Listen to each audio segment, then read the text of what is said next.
পারবা ইনশাআল্লাহ? এই যে পারবা? লাল গেঞ্জি ছোট বাচ্চা, ও যদি পারে সিরাজগঞ্জের ব্র্যান্ড তার প্রমাণ হয়ে যাবে যুবক ভাইরা, ঠিক কিনা বলো? আসো।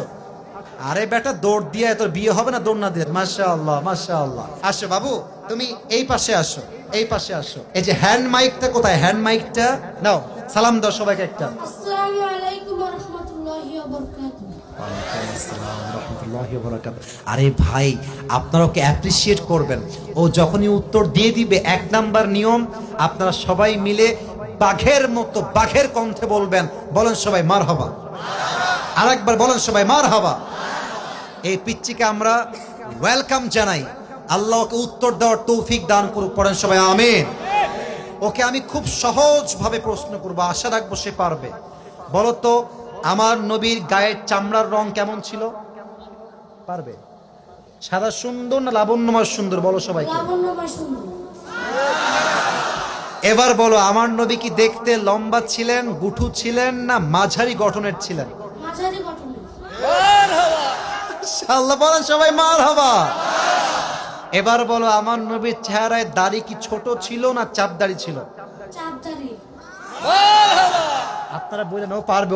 ওর গায়ের শক্তি বলছে সিরাজগঞ্জের যুবকরা, বাচ্চারা একটা বাঘের বাচ্চা এরা।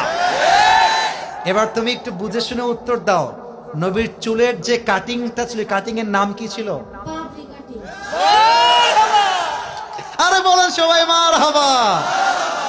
এবার বলো তো, নবীর হাতের তালু কেমন ছিল? নবীর হাতের তালুটা এটা কি শক্ত ছিল না মুলায়ম ছিল? মোলায়েম ছিল। ওকে অপশন দিলে যে রাইট অপশন সেটাই সে চুজ করছে। বলেন সবাই মারহাবা। 1 নাম্বার সে পাস, 1 নাম্বার সাবজেক্ট শেষ। 2 নাম্বার বলো তো, আমার নবীর সম্মান আল্লাহ বোঝাবার জন্য যখন মালাকুল মত নবীর কাছে আসলেন, নবীর রূহ কি এসেই কবজ করলেন, নবীর কাছে পারমিশন চাইলেন? পারমিশন চাই। বলেন সবাই মারহাবা। আচ্ছা বলো তো, নবীর আদর্শের ক্ষেত্রে নবী বাবা হিসেবে যখন ফাতেমাকে বিয়ে দিবেন, ফাতেমার কাছে এসে, এটা ওর জন্য বোঝা একটু কষ্টকর, তাই বোঝাবার স্বার্থে সহজ করছি।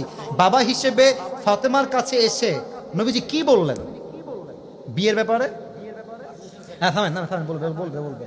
এসেই বললেন বিয়ে দিয়ে দিব, না তুমি রাজি আছো কিনা মা তাই বলো, কি বলেছেন? তুমি রাজি আছো কিনা? এর চাইতে সহজ আর হতে পারে না, ঠিক কিনা বলে?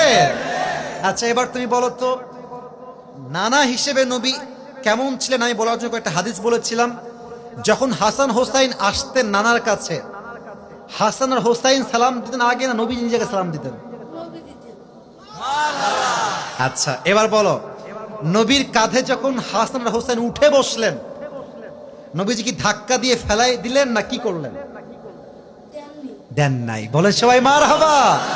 তাহলে বাচ্চারা মসজিদে আসলে আমরা কি তাড়ায় দিব না আদর করব? কি করব?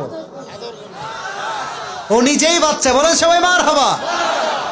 এবার হচ্ছে শেষ কথা, শেষ ভালো যার লজ্জা নাই। বলো তো, বউকে দেখলে আমরা কি বলবো? বউকে দেখলে আমরা কি বলবো? এই তোমার নাম কি? মোহাম্মদ তাওহীদ ইসলাম। তাওহীদ ইসলাম। ইসলামের একত্ববাদ যে প্রমাণ করে, সে প্রমাণ করেছে আগামী যে ইসলামের জন্য এই কাজ করবে, ঠিক কিনা বলে? তোমার বাড়ি কি এখানেই? এখান থেকে এখানে? মাশাআল্লাহ, আল্লাহকে কবুল করুক। পড়েন সবাই আমিন।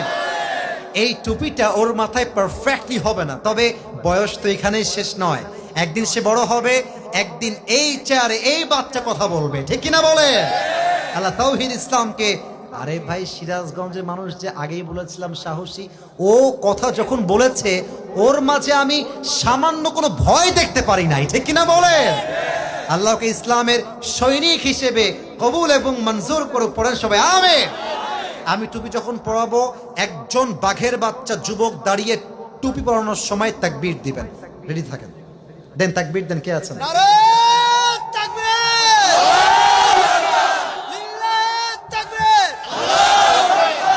ওকে সুন্দর লাগছে না মাশাআল্লাহ দেখতে?